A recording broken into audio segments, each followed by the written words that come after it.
এসো।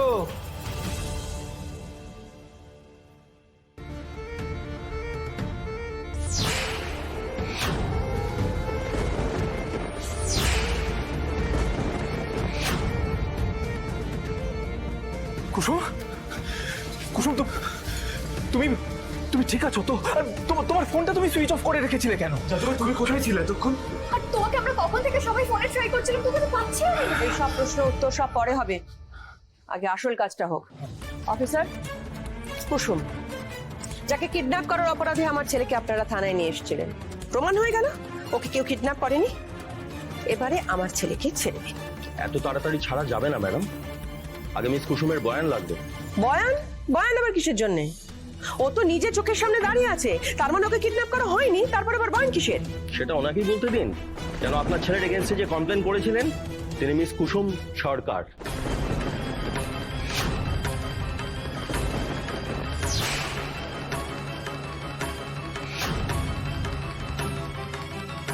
কুসুম এটা করতে পারে না, সবটা নিশ্চয়ই ওই স্যামের ষড়যন্ত্র। ও আগেও কুসুমকে ব্ল্যাকমেল করেছে, আজকেও করছে।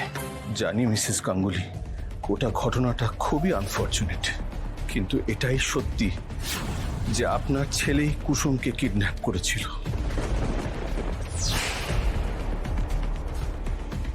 আর আমি যদি ঠিক সময় সেইখানে না পৌঁছতাম তাহলে যে কি হতো ভেবেই আমার ভয় পাচ্ছিল কুসুম আপনার ছেলের নামে অভিযোগ দায়ের করতে।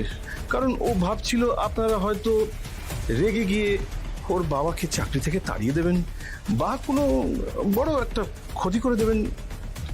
বলো কুসুম, ভাবো না কুসুম, আমি আমি আছি তোমার সঙ্গে, একদম ঘাবড়াবে না কুসুম। তুমি বলো, সবাইকে বলো কিভাবে মানে আয়ুষ্মান গাঙ্গুলি কি করেছিল তোমার সঙ্গে, বলো বলো।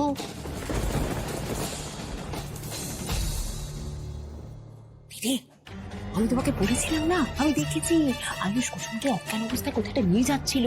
দেখলে শেষ পর্যন্ত থানায় এসে আমার কথাটা সত্যি প্রমাণ হলো।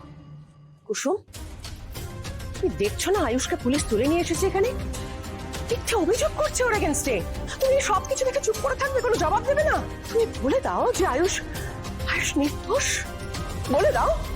কুসুম, আমি আর এক মুহূর্তে আয়ুষকে এই অবস্থা দেখতে পাচ্ছি না। তুমি বলে দাও যে ও তোমাকে কিডন্যাপ করেনি। জানি না সব মিথ্যে মিথ্যে কেন অভিযোগ তুমি করেছো, আমি সেটাও জানি না, কিন্তু যাই হোক এবারে অন্তত বলে দাও যে ও নির্দোষ, বলে দাও। ক্ষমা করবেন দেবীমা, এই অভিযোগ আমি তুলে নিতে পারবো না।